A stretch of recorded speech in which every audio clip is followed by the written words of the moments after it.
Donc pour faire une pièce d'après une image.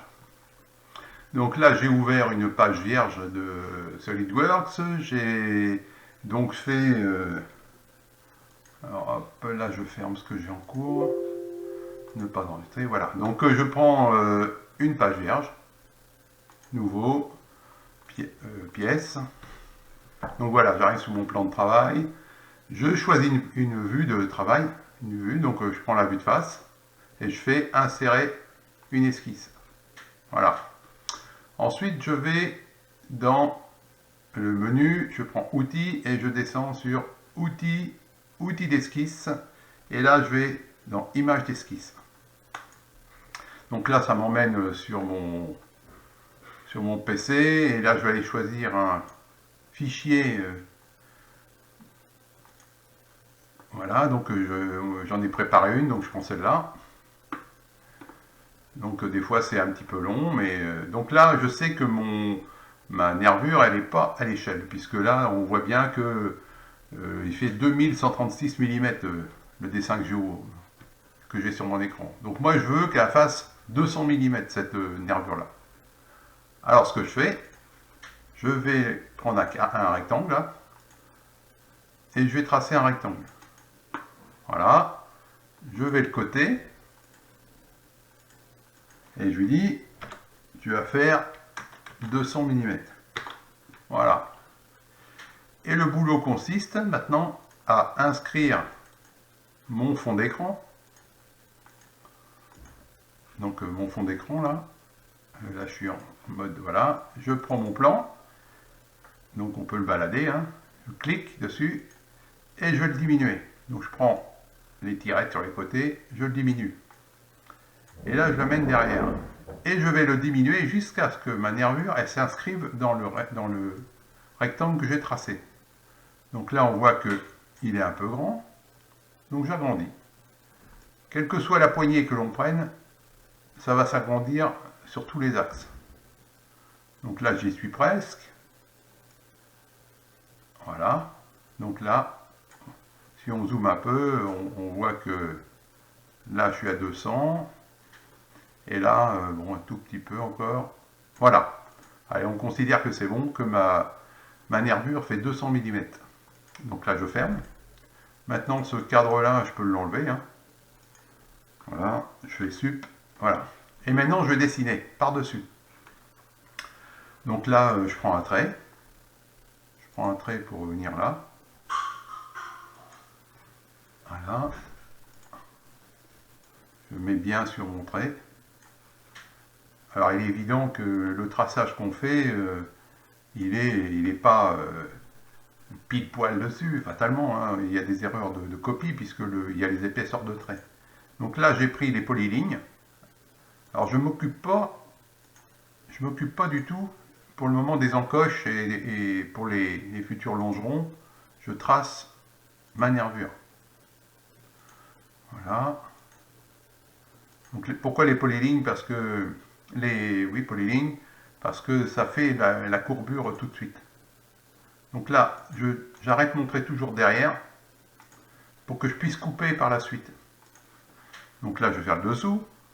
Donc là, je reprends là. Voilà, voilà, voilà.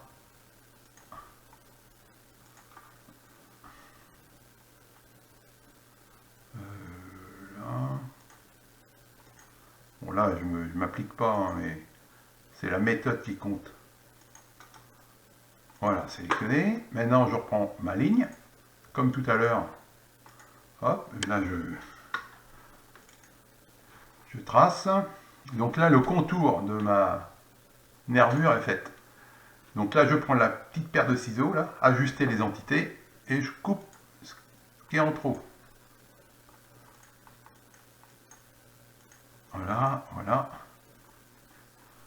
Pareil là, là, là et là. Voilà, pour le moment, le tour est fait. Là maintenant, je vais faire les encoches. Donc je prends le carré. Hop, donc une encoche.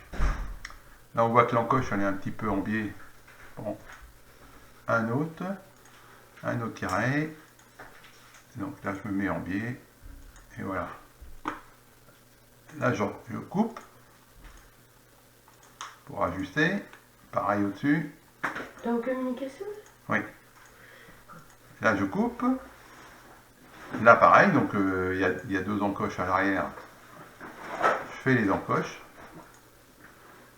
Et pareil ici. Donc là, je peux me mettre à l'extérieur. Voilà. Donc je vais ajuster en coupant avec mes petites paires de ciseaux. Voilà. Voilà. Moi j'adopte cette méthode là parce que c'est plus facile pour adapter les lignes. On n'a pas besoin, on est sûr que c'est joint, c'est comme ça. Donc là j'adapte un petit peu, voilà. On peut copier même la pièce de derrière, hein, qui est là. Donc là pareil, ça c'est droit, donc on prend une ligne. Ah, je vais peut-être pas sélectionner ma ligne, voilà. Donc là, voilà, je prends ça. Et là pareil, je trace. Et là, pareil. Voilà. Là je vais encore ajuster avec ma paire de ciseaux. Voilà. Voilà. Donc là j'ai tracé, je vais mettre les points, les axes là. Bon, ils ont mis un trait d'axe, mais il me semble que leur trait il est déporté. Hein. Donc il faut se reporter. Normalement, toi, ça doit faire 6. Donc là je vais mettre mon rayon. Et voilà, mon trou il fait bien 6. Là pareil, celui-là il semble un peu mieux. Voilà, pareil, 3, 17, donc je mets 3. Rayon 3, ce qui me fait un axe de 6, un tourillon de 6. Donc voilà, mon traçage pour le moment, il est terminé. Donc pour avoir ma pièce, donc je vais dans fonction. Là je fais bossage et extrusion. Et là on voit que la nervure apparaît. Donc si on veut vraiment la faire avec les bonnes épaisseurs, bah, ici il suffit de mettre renseigner le menu. Hein. Donc voilà. Et voilà ma pièce. Ça, elle est bonne.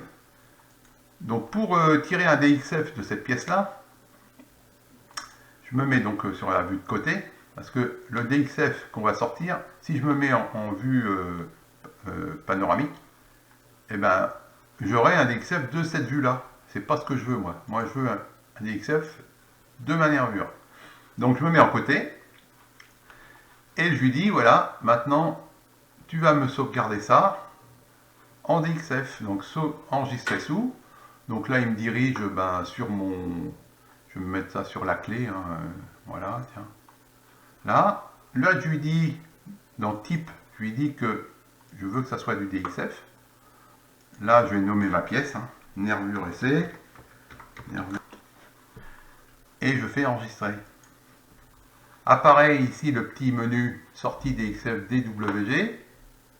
Je regarde dedans si c'est bon. Hein, et je clique sur la coche verte. OK. Donc ça mouline. Et va apparaître un petit menu de sortie. Voilà, ça c'est ma pièce, c'est mon DXF. Je fais enregistrer. Et la pièce est terminée. Donc, quel que soit le dessin qu'on aura derrière, on aura toujours la possibilité de copier une pièce de cette méthode-là. Voilà.